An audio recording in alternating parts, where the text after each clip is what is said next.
I'd like to pull this whole thing down with a big loud crash, but I don't have to. It's collapsing by itself. Everything is thin and empty and metallic.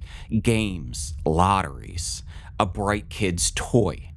All that holds it together is the oath. Positions for sale, cynicism, luxury and poverty, indifference. Noisy TV sets shrilling away. A man goes out to murder another man and everybody claps their hands and watches. What do we believe in? What do we have? Brilliant criminals working for powerful criminals. Loyalty we swear away to plastic bus. Hey guys, Todd here. Before we continue, if you could hit the like and subscribe button, I'd really appreciate it. I'm trying to combat the algorithm and expand the reach of the channel, and every comment inches me one step closer to taking over the Galaxies. Philip K. Dick is one of the most important science fiction authors of the 20th century. Most people know him as a writer whose stories have dominated Hollywood for decades, with his work being the source material for Blade Runner, Minority Report, and Total Recall. But before any of that, before Do Androids Dream of Electric Sheep, The Man in the High Castle, and Ubik, there was this, Solar Lottery, his first science fiction novel. Solar Lottery was published in 1955 as half of an Ace Double Paperback. At the time, Dick was 25 years old, living in near poverty in Berkeley, California with his second wife, Cleo. He had been churning out short stories at a frantic pace, 27 stories published in 1953 alone. But his real dream was novels, and Solar Lottery was the one that worked. If it hadn't sold, Dick later said, there wouldn't have been any other novels, just short stories. The entire career that followed, every reality-bending, paranoia-soaked book, all hinged on this one selling. And it did sell. Over 300,000 copies, an astonishing number that Dick never matched again in his lifetime. Although there was a great deal of money to be made in sci-fi, hardly any of it went to the writers. So to make ends meet, authors had to become more prolific. And during the 50s, 60s, and 70s, there was nobody more prolific in sci-fi than Dick. He'd go on to publish nearly 200 stories, 36 of them being novels, but as each subsequent book was released, he watched their sales decline.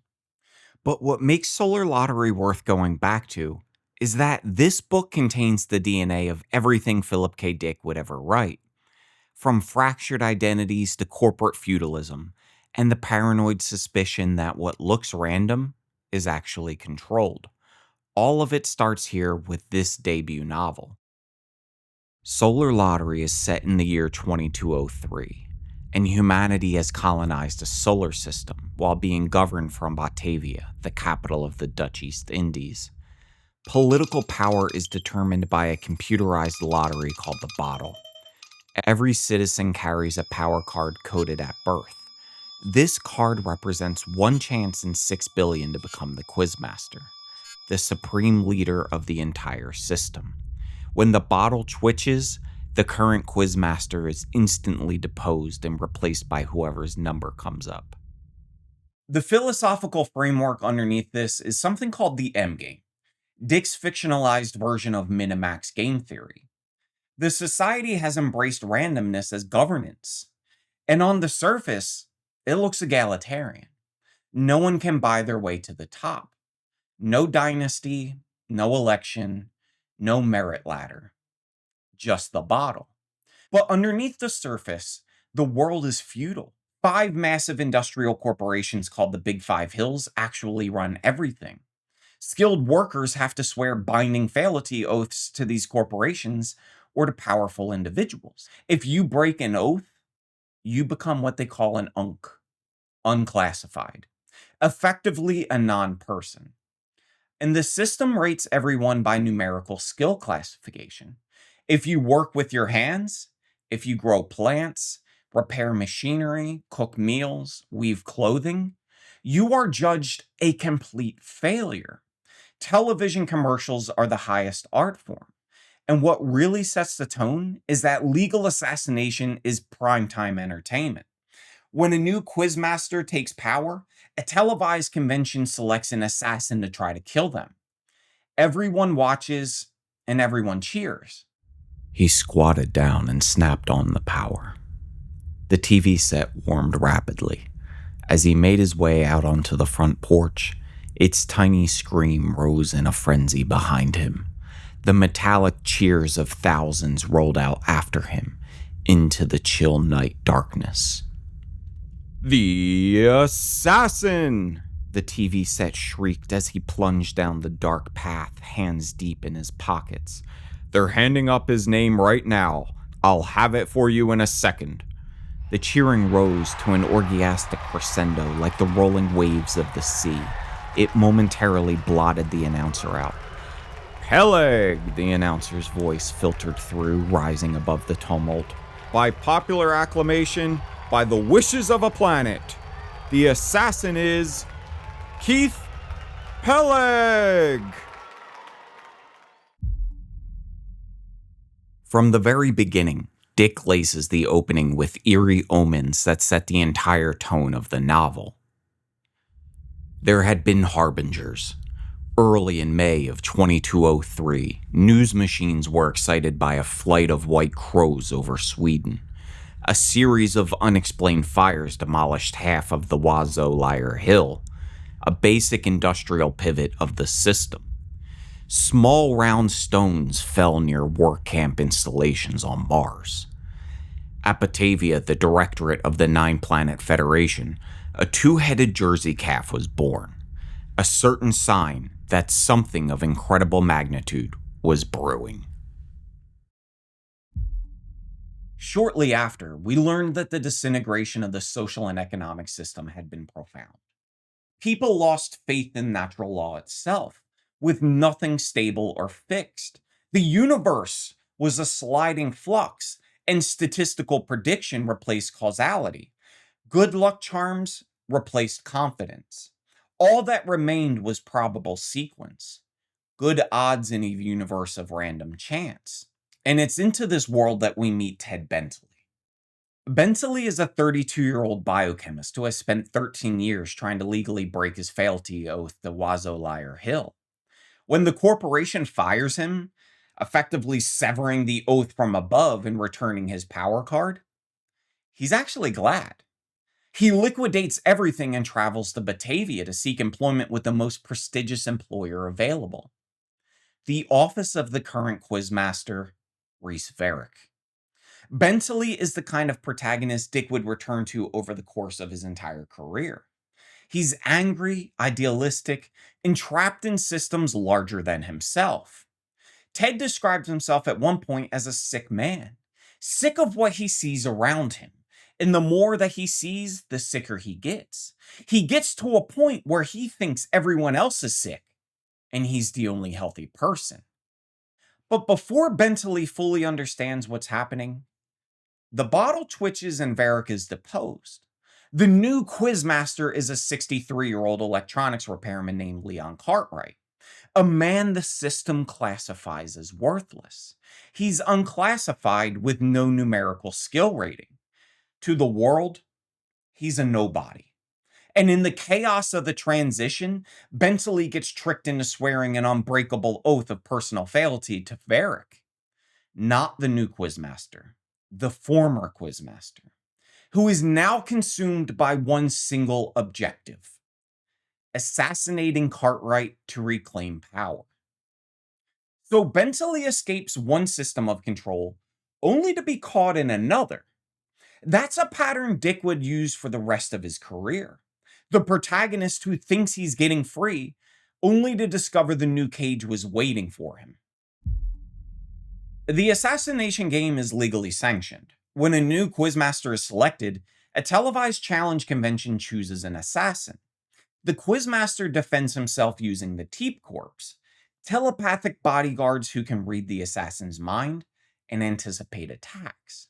See, most quizmasters last a few weeks. Varric was in control for 10 years, and that power is not easy to give up. Varick rigs the convention to select his weapon, a man named Keith Pelleg. But Pelleg isn't actually a man.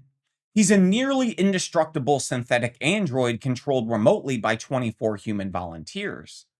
And their minds are alternately embedded into the construct through relay machines. The minds switch at irregular intervals, and because each controlling consciousness has a different telepathic signature, Cartwright's teeps can never maintain a steady lock on the assassin. This is Minimax strategy applied to murder. Randomized switching defeats prediction, exactly the way randomized military strategy defeats intelligence. Peleg is obviously the answer, Moore burst in. We have 24 different minds. There will be no contact between them. Each of the 24 sits in a different cube here at Farben. Each is hooked to the implementation machinery. At random intervals, we switch in a different mind picked at random. Each mind has a fully developed strategy, but nobody knows which mind is coming up next, or when. Nobody knows which strategy, which pattern of action is about to start. The teeps won't know from 1 minute to the next what the Peleg body is going to do. You see, Moore said proudly, Peleg is Heisenberg's random particle. The teeps can trace his path directly to Cartwright, but not his velocity. Where Keith Peleg will be along that path at a given moment, nobody knows. The Pelleg concept is one of the most inventive ideas in this book, and it points directly toward Dick's later obsessions. Here you have an android body that is not one person, but 24 people cycling through it. Which one is Peleg? Is Peleg anyone? Is it the body or the minds inside it? Dick wouldn't fully explore these questions until Do Androids Dream of Electric Sheep, but the seed is right here. The Peleg android is the first time Dick puts the question on the page. What constitutes a person? Running parallel to the assassination thriller is the Prestonite subplot. About 150 years before the events of the novel, an astronomer and linguist named John Preston preached about the existence of a 10th planet beyond Pluto. He called it the Flame Disk, and he vanished searching for it. His followers are the Prestonite, and they're comprised of the unclassified. They maintain faith in Preston's vision of exploration and growth, because it represents growth for themselves. Leon Cartwright is a devout Prestonite, and his first act as Quizmaster, while an android assassin is actively trying to kill him, is to dispatch a ship to the far reaches of the solar system to search for the flame disk. And that tells you everything about his character. He's a genuine idealist, and that's something rare in Dick's fiction. Cartwright believes in something beyond this system. He wandered on and stopped dead. The gray light filtered over another face and figure. Another face ahead was familiar. Who was it? A man, dark-haired, good features. It was his own face. He stumbled against a door and found himself in a yellow-lit hall. Terror seized him and he began running blindly. He blundered wildly around a corner and found himself caught in an alcove, a full-length mirror rising up ahead of him, blocking his way. A wavering figure hovered within the mirror, an empty, lifeless insect thing caught momentarily suspended in the yellowed, watery depth. He gazed mutilely at the waxen hair, the vapid mouth and lips, the colorless eyes, arms limp and boneless at its sides, a spineless, bleached thing that blinked vacantly back at him, without sound or motion. He screamed and the image winked out. He plunged on along the gray-lit corridors. Varick, he screamed, pulsing with terror and mindless panic. Who am I? You're Keith Pelleg, Varick answered irritably. You're the assassin picked by the convention. While the assassination plot escalates, the novel takes a turn that is purely, unmistakably Philip K. Dick. After getting into a fight with Herb Moore and being knocked out, more vindictively wires Bentley's unconscious mind into the Pelleg android without any warning or preparation. Bentley wakes up completely disoriented, wandering the halls of the Farben Hill until he literally stumbles over his own physical body. Dick renders this as a schizophrenic interlude, blurring the line between Bentley's identity and the synthetic construct he's been plunged into against his will. This is the most characteristically Dickian scene of the novel. Reality fractures, and the protagonist's sense of self cracks wide open. It's raw and early. Dick hasn't refined the technique yet, but the instinct is already there. The same instinct that will produce the Half-Life sequences in Ubik, the alternate histories in The Man in the High Castle, and the theological horrors of the Three Stigmata of Palmer Eldritch. And it's during this crisis that Bentley asks the question that echoes through all of Dick's fiction. What are you supposed to do in a society that's corrupt? Are you supposed to obey corrupt laws? Is it a crime to break a law that's rotten law or an oath that's rotten? It's a crime, Cartwright admitted slowly. But it may be the best thing to do. In a society of criminals, Schaeffer offered, the innocent man goes to jail. Who decides when the society is made up of criminals? Bentley demanded. How do you know when your society has gone wrong? How do you know when it's right to stop obeying the laws? That exchange is the moral center of the book. Loyalty in this world, it's a commodity. You swear it away with ease.